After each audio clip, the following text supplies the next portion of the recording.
Hi, so today we are doing a preview of Chelsea, and I'm doing it with David. So David, how do you expect Chelsea to set up next season?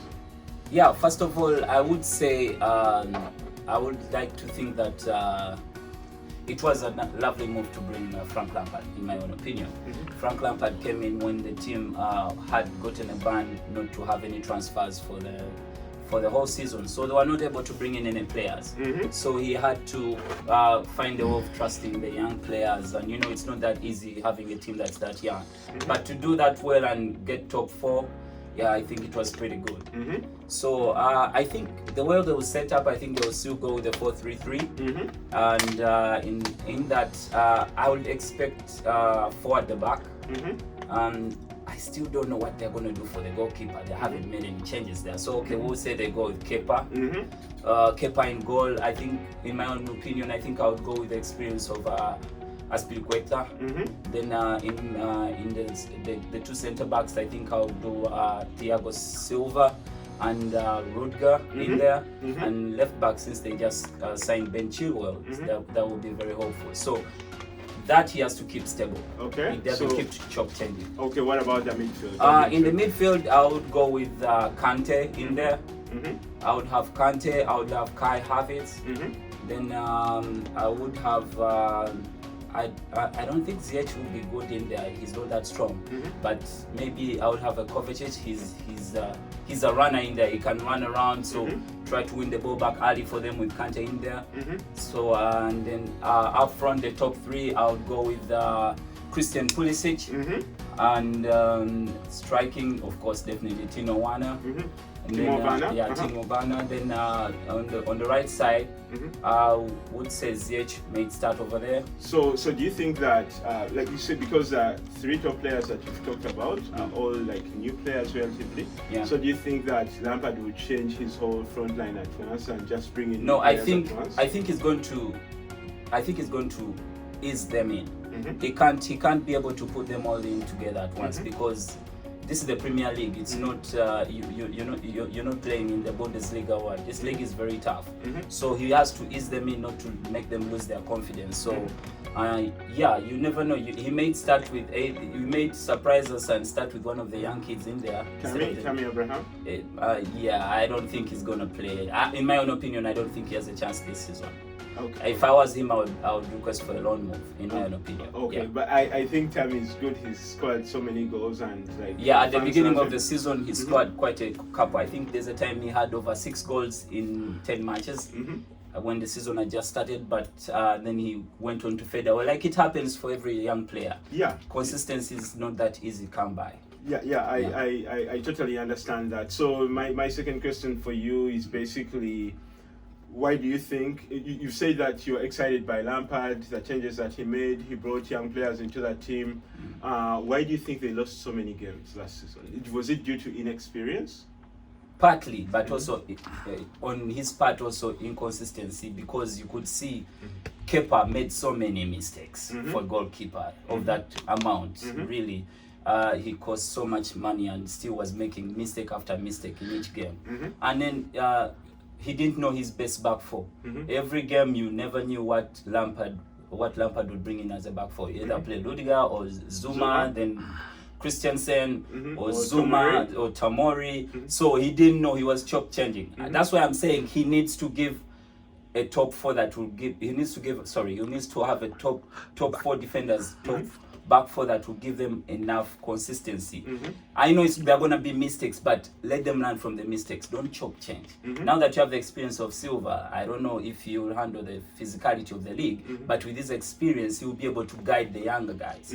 The Rudiger, that's why I think he should play him with Rudiger, because in my opinion, he's a much better defender than what they have. So with Rudiger playing alongside Silva, that must, I think it will give them a base. So do you think that from like what you're saying that they could have found like some answers to their defensive problems, but do you think they scored enough goals? Because we just did a preview of Man City, and Man City scored over 100 goals last season, and Chelsea scored like 60 goals or something like that. So do you think with the changes they brought in people who will score enough goals to be able to compete with the top two teams? Yeah, but also if you're to say that, you also have to talk about the terms. How many chances did they create? They didn't create that much chances. So that was also another. That's why I think Kai Havertz comes into the play. He had a total a number of assists in the Bundesliga, and Bayer Leverkusen was their top assist person in Bayer Leverkusen with over, I think, 15. So if you're to bring in that amount of creativity in there, you have Christian Pulisic. You have Timo Werner, another top striker. I think they may score more goals. The issue is, can they keep it stable at the back? That's the most important thing. Okay. And so do you think that with the transfer business they've done so far, have they been able to bridge the gap, and basically have they tried to address the problems that you just highlighted? In my own opinion, not really. They bought a 35-year-old defender. The Premier League is very physical. Will he played 38 games? I don't think so. You have a very leaky goalkeeper in Kepa.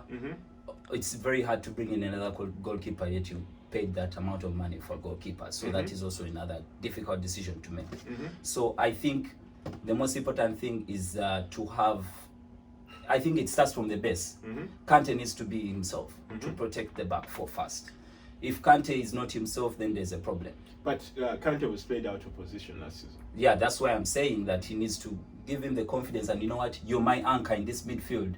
You're like my top guy there. Make it happen for me. Give him the confidence. That's why I think Lampard needs to trust his players more. Because if you've noticed that he keeps changing. He keeps changing. He needs to give trust. He needs to trust his players more. In that way, I think they may try not to concede more, in my own opinion. I see. And so who do you think will be the standout player for Chelsea next season? In no debate at all, however much they have signed so many players. The United States player, Christian Pulisic, he actually, towards the end of last season, he was their best player until he got injured in the game against Arsenal, I think.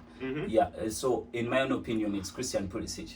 So Pulisic will stand out? Yes. And where do you expect Chelsea to finish next season? And why?